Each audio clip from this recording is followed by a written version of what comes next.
So, Drew Swift asked the question, how did I make this device? And, well, I guess that's it. How did I make this? Okay, so, sorry, Drew, I didn't realize that this device wasn't listed. So, it should be listed when I get done with this video, and I'll explain really quickly. So, homegrown is an individual device, right? It's just this thing that looks like, where is it? Tentacles. What's that? Man, I love getting new things. Oh my god, it's so annoying when I get new things and I want to try them. Ugh. So, this device is homegrown, right? All you do is you put a bubble in it. Let's go to my sounds. Now I'm going to go way down. I know this is a lot to go through. Just for. Okay, so I'm going to take Shed Synth. I'm going to put it in there. So, as itself, it sounds like this. Right? Okay, when you flip it up, this way, you're playing on a grid. Now, hear how I think it's called a wobble on this machine, but if you notice the arpeggiation changes. Okay, so what you do is you take another copy of this synth, we're going to duplicate it. Now, you have two synths sitting on top of each other. Okay, so we're going to put this back here close to the edge, so that when you're transferring sounds, when you're going from one sound to the other, it's a nice smooth transition, but it's also at the end of the arpeggiation. I'll show you just a second. So let me put a bubble down here. And then now I'm going to kind of, adjust this a little bit better. Sorry. So I need to have snapping on, but I don't right now. So we'll deal with this. Okay. So now we have this. And then we have this. Okay. Oh, man, these things get messed up really fast, really quick. Always lock your devices, guys. It's such a pain in the butt. You'll be clicking on stuff and then you'll be locking your devices, and it's like so annoying.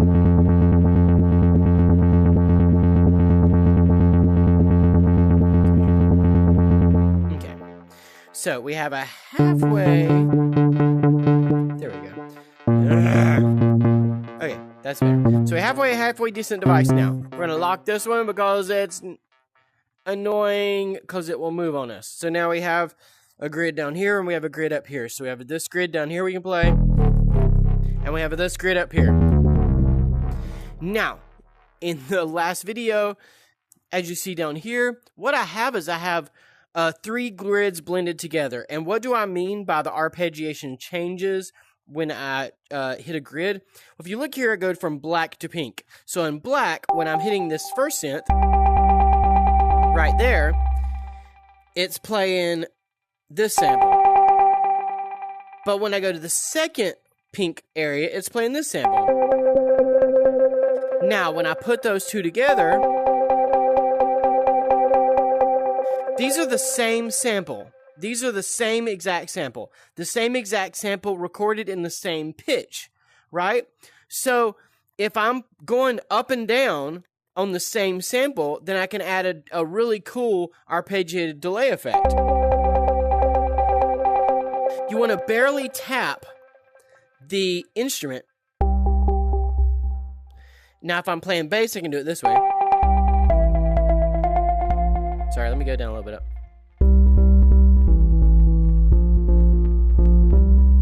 Or you can play the black line up here.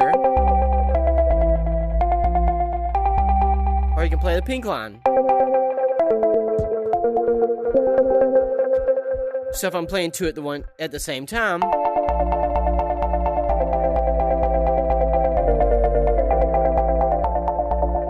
Now if you're wondering, this is all down to tuning. The pitch on the homegrown allows you to tune in incremental steps. So if you have a sample that's recorded in the same key, such as that one down here and this one over here, I recorded these in the same note off of my keyboard, but one is a step down and one's a step up. So that way, when I play these arpeggiations, because they're going through two effects processors, when I play these arpeggiations, one's at an 8 and one's at a 4. So that way they're going to blend together because you have them at two separate speeds. You have one at 8, one at 4, and they're going to kind of do this when they're playing live. So you have that blend.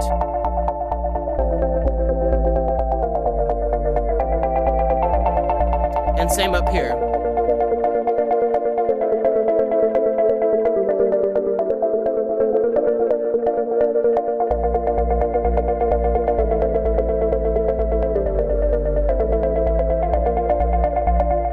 So you see, basically what I did is I corded everything off, like a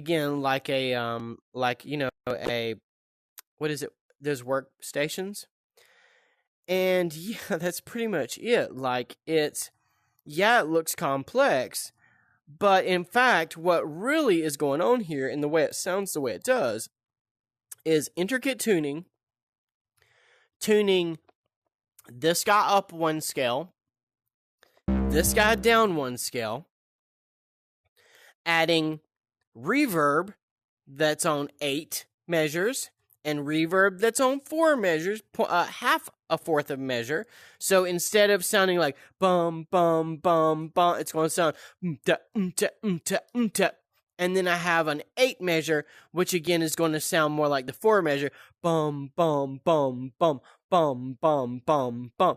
So when I put those together, it sounds like this: boom tap boom tap boom tap boom tap boom tap boom tap boom tap boom tap. That's how I would easiest, I guess, to explain how this device works. Anyways, I'm going to save it really quick in the devices, or in the world, so that you guys can play with it. Okay, have a good one, bro.